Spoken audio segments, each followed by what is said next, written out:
A few days ago, I hopped into a Dynasty startup draft with Dynasty Football, and at Dynasty Trading Room, we use film and numbers in order to create our rankings, and that's just our strategy of how we evaluate players.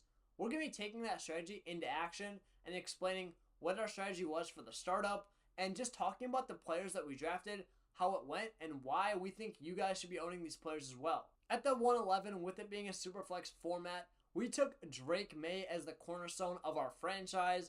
Now, quarterback in a Superflex format is obviously the most valuable, so I just love building around that. It's so much easier to pivot, make moves when you have that foundational value centered down.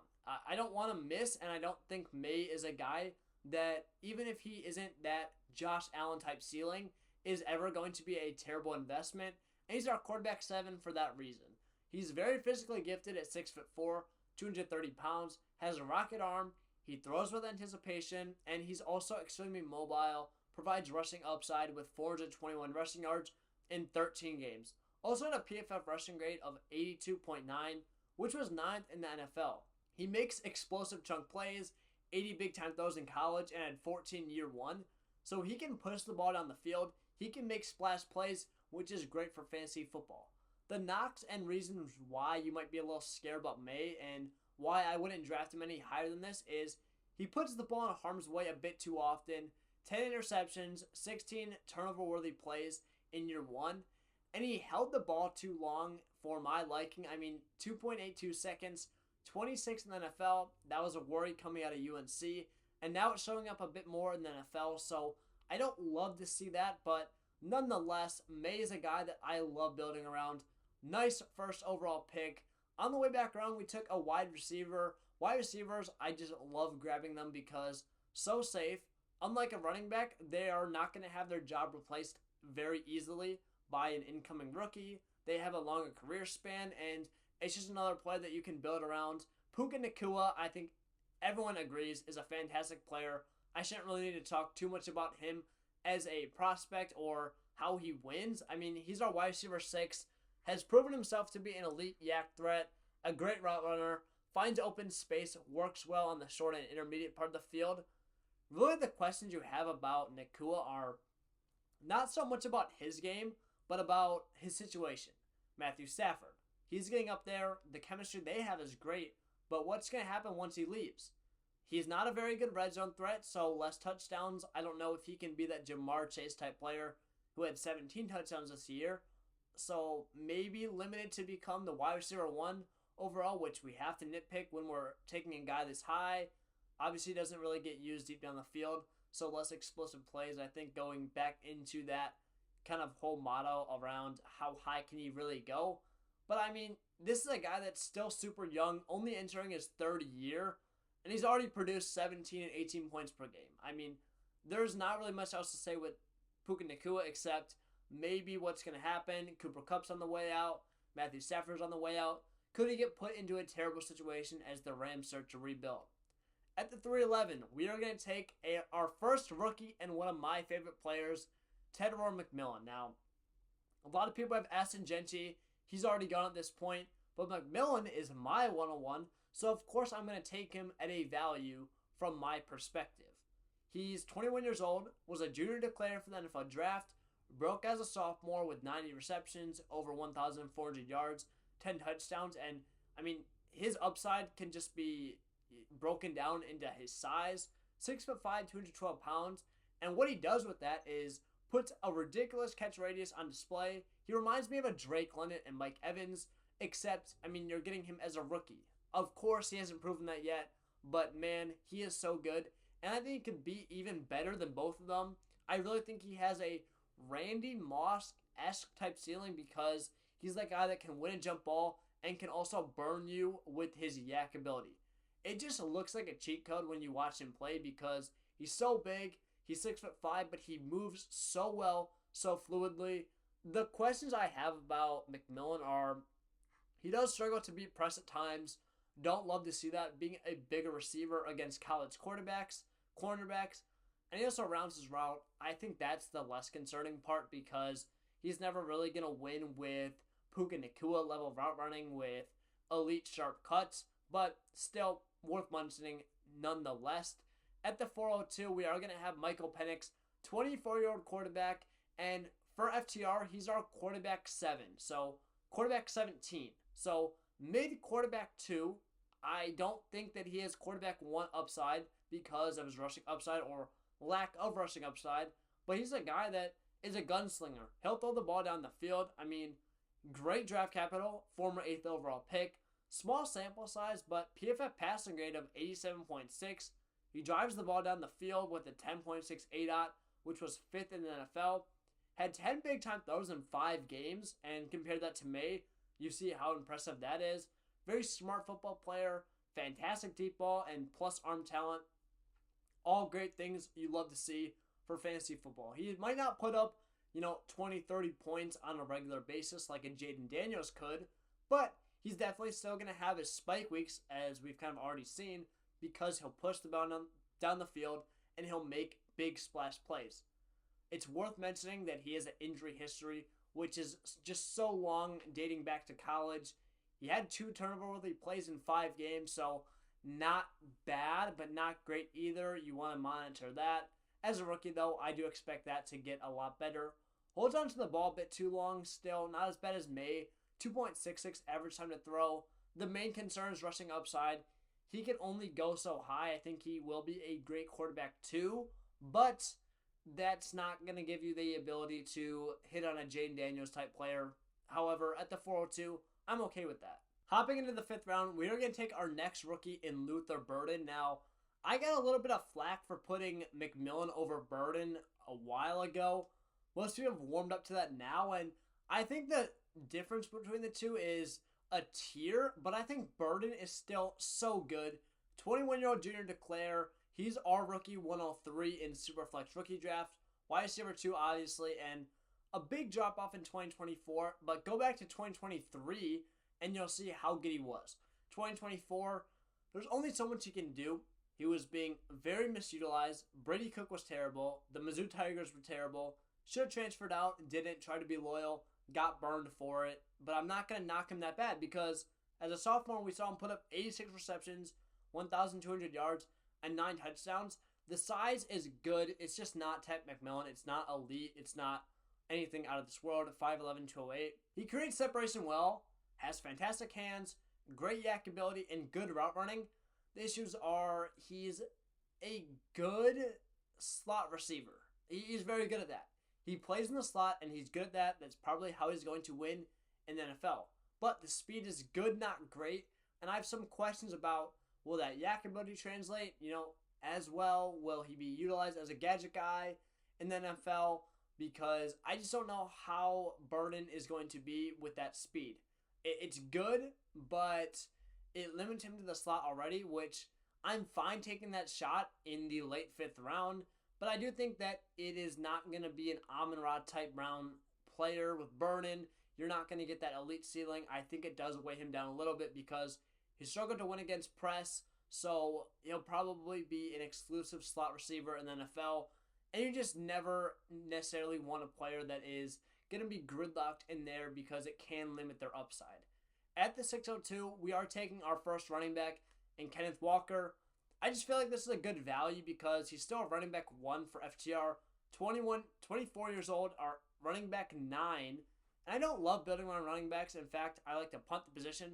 But he's a guy I don't mind grabbing and having a low-end RB1 with value that we can either, if we really feel like we want a league winner because doesn't offer RB1 overall upside, not even necessarily top 5 overall upside, in my opinion, because of his lack of pass catching. I think that's one thing that we'll have to keep in mind. But, I mean, he's just such a great runner, which is evident on the film. So explosive, breaks off big plays, has the goal line roll, can carry a heavy workload on the ground, great balance. No knocks against him as a runner, really. I mean, just fantastic there. He's just never been a good pass catcher. He doesn't have the third down role. You have Zach Charbonnet. You have a new offensive coordinator, so questions there. Just a bit of uncertainty, but again, in the 6th round, I think Walker, we've saw him dominate at times, just struggles to stay healthy.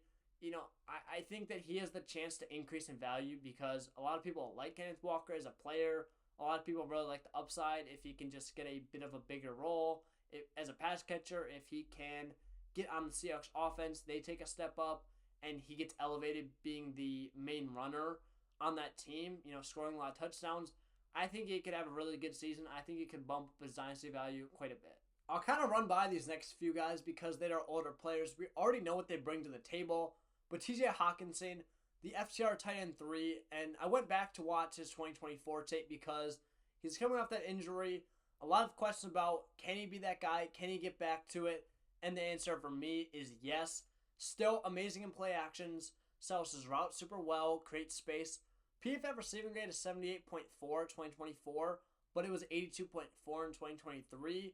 Just wasn't as consistent. I think you can tell that injury was still nagging a bit. And he plays the big slot role, which is what we want from a fantasy perspective. We want that cheat code. We want a tight end. A tight end that's really a wide receiver. I mean, played in the slot 38.2% of the time in 2023. Great contested catchability. Targeted deep down the field with a 9.2 ADOT. The issues with him is he doesn't have elite speed, so he's not going to be that George Kittle. He's not going to be that Brock Bowers type player that is going to break fantasy football. But he's not a very good blocker either. And he only had 8.7 points per game. But like I was going to say, I mean, we've seen him be the tight end 3 in Dynasty already. In fact, we've seen him be a lot higher than that by some people when he was crushing before that injury.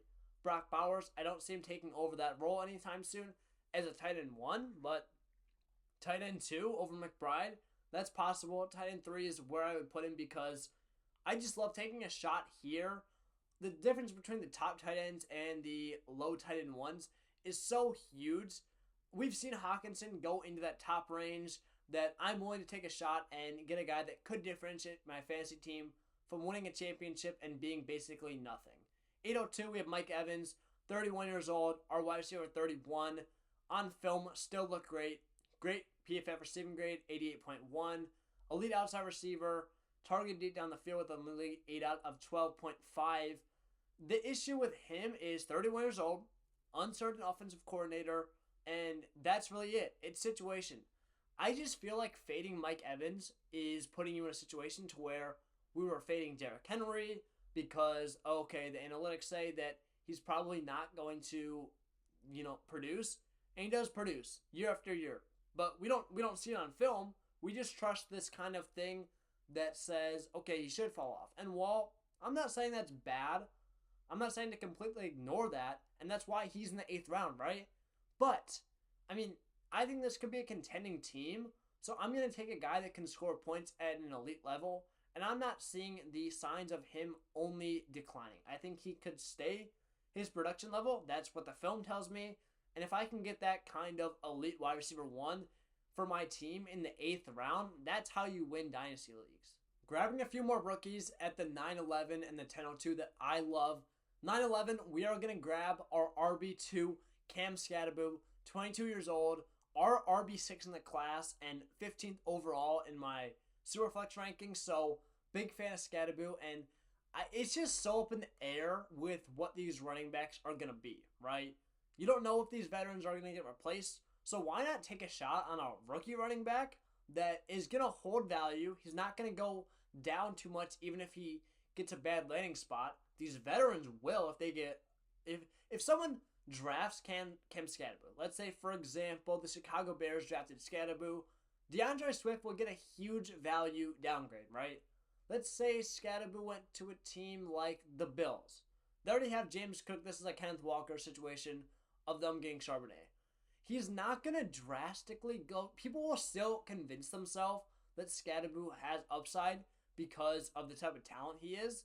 And he also is a great pass catcher. So that's another reason why I love him. I mean, he could always offer value in PPR leagues, even if he's only a 3rd down back. And just talking about him as a prospect for a second, as a senior, that's when he really broke out with 1,700 yards on the ground, 5.8 yards per carry, 21 touchdowns, great receiver, 45 receptions for 605 yards. And at ASU, not the best competition, but lights are bright. Biggest stage going against Texas, 143 yards and 2 touchdowns on the ground, 8 catches for 99 yards in the air. Fantastic. Insanely physical, great one-on-one moves. He's not the biggest athlete, and he doesn't have NFL speed really, can't really hit home runs, but that doesn't mean he can't make people miss. Also, great contact balance, soft hands, great route tree. Love myself some Cam Scaboo. Our next guy, who we followed up at the 10:02, is going to be Xavier Restrepo. Got to meet him at the Senior Bowl. Great player. I think that he absolutely can be a playmaker at the NFL level. My wide receiver 5, 16th overall player in Superflex format. Broke out as a senior in 2023 with 85 receptions for over 1,092 yards, 6 touchdowns. He's going to be a slot guy, so again, drafting him later because his upside is a bit capped, but I really like his ability to be a fantasy wide receiver 2, potentially wide receiver 3 at 5'10", 198 pounds. Fantastic hands, great yak ability, plus tracking. Very sudden, and that's how he creates separation. Just a playmaker overall. Again, the speed is doesn't have great athleticism. I think there's a cap ceiling with Restrepo, but still, I love him as a player. I love him as a guy that can kind of fill out my wide receiver spot for my dynasty team. Getting near the end, we're taking shots on guys that I just love from a film perspective, to be honest. Cedric Tillman, 24 years old, wide receiver 41 for me, 6'3", 215-pound outside receiver, gets high-value targets deep down the field, 12.3 ADOT, great hands, monster in the contested catch category, 71.4%, great body control. We've seen flashes of production from him as well, 18.1, 28.9, 19.5 points in a 3-game stretch. Didn't see it much besides that, but again, we're taking him in the 11th round. The cons, knocks against him, not very good yak ability, 3.8, limited athleticism, question about the quarterback play, just been very inconsistent, but I think he's a talented guy. Liked him as a prospect coming out of Tennessee, so Tillman I'm willing to take a shot on before I take a shot on another receiver looking for that value, and I think it's just easier to hit on these players and figure out, fill out the roster after the fact. Jaden Higgins, 23 years old, our wide receiver 6, 17th overall in our rookie rankings, 933 yards as a junior. As a senior, had 87 receptions for 1,183 yards, 9 touchdown catches as well, and he is actually great size, 6'3", 213 pounds. Great route running for his size. He uses his body to create separation, which I love from him being a big body player. Red zone threat, so he has touchdown upside. I think the ceiling for him is a bit higher than a lot of these other players. Plus catch radius, was a standout at the Senior Bowl. I got to talk to him. I got to watch him. Absolutely loved him.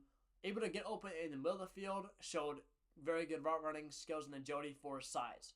The speed is not great, so I'm a little iffy about that for the NFL level. Just questions there. Hasn't proven himself, obviously. Not a big down the field threat, so you question about maybe you can substitute that for the touchdowns, but the touchdowns are volatile. You just want something that's going to give him that ability to hit his ceiling in fantasy football. Not very agile, needs to clean up some press releases. Just a few minor things that, you have questions about for a lot of these rookies heading into the NFL. To round things out, though, we are late in the draft. We're taking shots, and I love taking shots at receivers. Tank Dell, 25 years old, wide receiver 47. So, again, I like him a decent amount. I mean, he had a rookie breakout of 15 points per game, dynamic with the ball in his hands. He's a playmaker, incredible footwork, plays bigger than his frame. If it wasn't for the injury, we'd be talking about this in a completely different conversation. However, he's 5'10", 165 pounds. I don't think that's what contributed. I mean, the injuries were more freak injuries, especially what ended his 2024 season. But he could miss a whole year, so that's a worry for his value. I mean, he suffered an ACL, MCL, LCL, dislocated his knee, and suffered damage to his meniscus. I mean, this is a guy that averaged 15 points per game as rookie. So I'm shooting for the ceiling. I'm hoping he can have a safe recovery and speed recovery. But again, I understand I'm able to take that shot because of the terrible injury that Dell suffered. And I mean, that just sucks because he was really starting to beat the odds. And I think that I'm just more worried about the injury versus, the size versus all that other stuff. It's just betting on injury bounce back has historically been a good bet. So I'm going to do it again here with Tank Dell. Rounding things out, we are going to have our another rookie 2025 wide receiver 7, 19th overall pick for myself in rookie drafts. Alec Manor, 2023 true sophomore breakout, 62 receptions, over 1,000 yards, 6 touchdowns. Another guy that offers upside based on his size, 6'2", 210 pounds, great red zone threat, phenomenal body control, smooth movements. The knocks against him and why I liked him a little less after watching the film are drop hand issues. He's very inconsistent as a deep threat. I don't think that he will have that consistent role at the NFL level. Kind of has one speed, wins off body control for separation too often. I love guys that can win off body control, but I mean, he just takes advantage of being a bigger guy, which isn't going to be the case all the time at the NFL level. That said, obviously the traits he has, I think he has upside. I'm taking another receiver in the 14th round because I think there's a good shot that he could hit at the NFL level. With that being said, that's going to wrap up the video. Let me know what you guys think. Let me know if you want another one because this definitely did take a long time to put together. So if you do appreciate my work, if you do appreciate this video, be sure to like, comment, subscribe to the channel. Again, let me know what you think about this team. Let me know if you want more startup content, more talking about NFL content as we are in the rookie offseason essentially. But again, thank you guys so much for watching the video, and I'll see you guys in the next one.